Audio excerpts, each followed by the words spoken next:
Welcome to HortTube. My name is Jim Putnam. I am back in Tom and Ram Giberson's beautiful garden in Athens, Georgia. I've done several videos here, and I'm in the process of doing some videos where I'm just breaking down smaller areas of this garden. And I'm at a fork in the road, and that just is kind of the definition of this garden. You get to spots in this garden where you can take lefts or you can take rights, and those decisions will bring you to something interesting, something more beautiful than the last thing you saw. It's just absolutely incredible. Before we get started pointing out some of these plants in this area, if you've watched any of the other videos, you might notice there's a few mailboxes in this landscape. Inside of these mailboxes is actually pruners, gloves, saw, that kind of thing, some of the work tools to work in this garden. So instead of losing your pruners here, you do a job, you put your pruners back in the mailbox. I thought that's just genius use. There's a place to put a water hose here and a spigot down here as well. All of these paths in this garden are beautiful. These happen to be stone. There are all kinds of different materials used for paths throughout this garden, if you've watched the other videos. And I love the transition between different materials that are used here. This one happens to be stone with moss growing in between it. This is all mostly high shade, and you can see the sun kind of sneaking through on my face right now, and that kind of defines, how this garden works. You've got some sun-loving things mixed in with a lot of shade-loving things because the trees have been limbed way up. So we've got a dogwood back here that's been limbed way up, a variegated dogwood actually. A couple Japanese maples that have been limbed way up, a Hinoki cypress back here that's been limbed way up, and so a lot of light is sneaking through. So we have this high shade followed by mid-level shrubs that most of which are between 4 and 8 feet in height, something like that, and then lower things, and we'll kind of work through those. Back over this direction, there's a beautiful Alyssium. This is one of our native flowering shrubs, evergreen. Because it's so a little dark in here, it's kind of limbing itself up. It's becoming a small tree. But it's quite striking. That may be woodland ruby. I don't know what variety that is, but it is a red flowering one. There's a Japanese maple in a container here.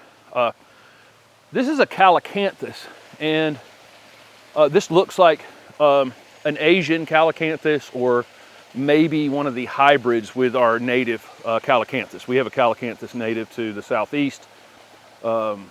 But there's a hybrid one called Hartledge Wine. This is similar to, so I'm going to just say that's probably what this is. But big, beautiful flowers on it. They're not quite as fragrant, or not as fragrant as our native calacanthus, but it's super, super showy. Makes a great woodland small tree. Another Japanese maple in a container on this side. These are Variegated Pittosporum, and these can get quite tall. Big, but they're being kept about 4 feet in height. Because they don't have quite as much light as they would like, they're a little thin at the bottom, but then that gives her the opportunity. I think she looks around this garden and says, well, when they thin at the bottom, that's an opportunity to plant something under it, and that's what she does. So there's a piece of statuary back there. There's a cryptomeria planted, a globe-shaped cryptomeria. There's strawberry begonias planted right along the edge of the border here, which is typical throughout this garden. There's always something planted on the edges. And that's less mulch she has to have, less weeds she's gonna have. Again, the strawberry begonias are in full flower right now. And then we've got a low-growing false yew that it seems like every video I do in a shade garden is going to have this low-growing cephalotaxis. There are several evergreen azaleas in here. Again, a bit thin down at the bottom, things tucked right up under them. There's a sarcococa back here, or sweet box, and it looks fantastic. It's just likes these perfect high shade conditions. It's kind of perfect for that plant. It would have bloomed maybe 5-6 weeks ago. Very fragrant, insignificant flowers along the stems, but a really great dark evergreen plant in a shady space. You got ferns and strawberry begonias lining the path, coming down. And the path starts to get a little wider here. See the bench back here behind me that we'll get to in a minute. And in between the stones back there, we've got dwarf mondo grass. It's a great use for that dwarf mondo grass. There's the creeping raspberry along the edge of the path here, and this, you know, a lot of these things, you know, can spread pretty rapidly. So occasionally these would have to be cut back a bit. Of course, walking on this path will control it in the path, and a lot of the other things, you know, kind of prevent it from spreading a whole lot. Lots of ferns in this garden. This juniper is Procumbens nana. A lot of these are used in this landscape. So you got one very invasive weed in here. This is a Chinese, some people call this a Chinese bloodroot. It's actually in the poppy family. It's not related to our native bloodroot that we have here in the southeast. Blooms with this really attractive small white flower. Again, it's in that poppy family, so it has a similar flower to that actually, but smaller. This thing spreads like mad. This is one that I would avoid at all costs. I think she said she had planted one 1-gallon plant in this landscape, and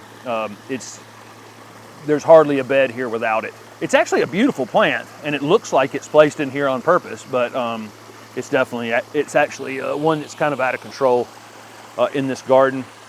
This is a Japanese holly of some sort, and I don't know what variety it is, but it's definitely a little Japanese holly. It might be soft touch. It might be stretching just a bit because it's in a slightly lower light. I'll let Steph come on down here and show you guys in the waterfall that you've been hearing the whole time since we started this video. It's a fantastic feature of this garden. There's you have the water coming out from under the statue up there, and then it drops 3 times, so it spreads out each time, so it makes a lot of noise. There's a tremendous amount of rock used in this landscape. This was just bare soil, so keep that in mind. At the beginning of this project, there is no rock in this landscape, and they've, as Tom said in another video, it's thousands of tons of stone has been used in this landscape.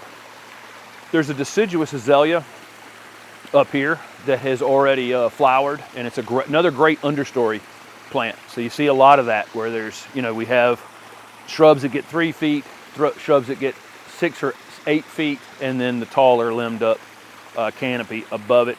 The grass that you see up in this area is actually sweet flag or acarus. You'll see the occasional carex placed in here too, not in the wet areas. You'll use the sweet flag in the areas where it actually get wet feet, and then some carex off to the left or right in some of these garden spaces that you've seen in the other videos. But both are used. Both are used here. Again, you get to the end of one of these spaces, and there's always some sort of door. There's always some sort of door, or the path splits. She can stay there. I can go this way when I get out of this space, or I can go this way when I get out of this space. So again, you get to this spot in the garden and you're left with a choice. Both of them are beautiful.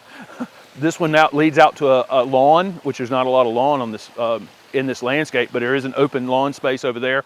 This one obviously leads into more of a darker woodland garden. So this is the angle back into this space from where I was just standing.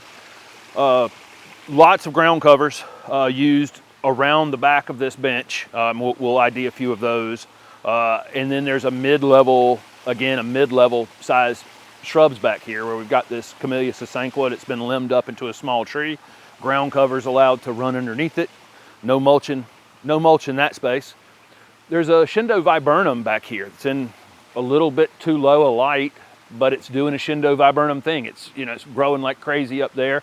And again, down below it, it's kind of naked, which I would never think that these Loropetalum would have this much color. But with this high shade, and you can see the sun shining on my hand right now. So a little bit of late day sun, probably sneaking in here a couple other times during the day. These Loropetalum are actually quite colorful. And I love the combo. I never thought I'd see the combo of an Aucuba, a variegated Aucuba like that, with that purple foliage on those Loropetalum. Such an interesting combo, having them grown together. There's 3 Loropetalum back there, and there are 2 Aucuba. In this container is the most heavenly scented banana shrub, or banana shrub hybrid. I don't think this is actually a banana shrub. I think it's a banana shrub hybrid, similar to something like Stellar Ruby, Magnolia. The flowers aren't even fully open, and they smell absolutely incredible. It took me a while to figure out what I was smelling down here, but it's and it's in a container. We've got some Ardesia growing under the bench. There's some Lamium right there. There's some Vinca minor. There's an anemone. A little further down, she has some oxalis that are blooming. There's several oxalis used in this space. There was a white one I didn't even mention along the on the waterfall side over there, but there's a white, and then there's a pink one in that space. And of course, down below that, again, we're seeing that dwarf mondo grass in between the stones. But lots and lots of different things used here to cover ground, save on mulch, save on water, and really it just creates this incredible full layered look. So I'm going to wrap up this 360-degree tour in this one small space in this garden. Again, here's that banana shrub hybrid in the container. A couple more azaleas planted back here. One of them still has a few flowers on it in the back. I'm not sure what variety it is, but they would have been blooming a couple weeks ago at this point. Beautiful Fatsia japonica, perfect plant in this type of space with this understory. It's getting some sun, but again, it's, you know, shaded at least half the day. Above that is a Camellia japonica that's still blooming, which is pretty typical of those. Those are going to typically bloom February, March, April. We're still in April as I'm filming this, and again, it's you got, you know, a tree above it, and then it is acting like a small tree, and then the Fatsia down here, and then ground covers, you know, right down to the ground. Got a big leaf hydrangea behind it. I'm not sure. All the big leaf hydrangeas were kind of damaged from a cold snap back in the middle of March. This one may not bloom a whole lot regardless of winter cold. It's almost probably too little light for a big leaf hydrangea down here. You know, I hadn't even noticed this Variegated right here, this is a native flowering shrub. It's just finishing up right now, but it's beautiful. It's in this understory, exactly where you would find it in the wild.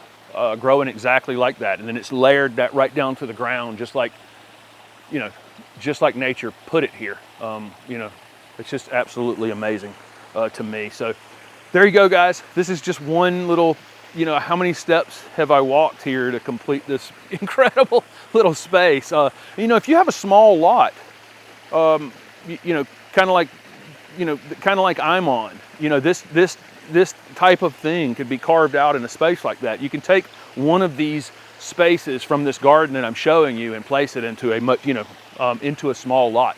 So there you go. Thank you guys for following along with the channel. Don't forget to subscribe. Lots of great content this spring. Thank you.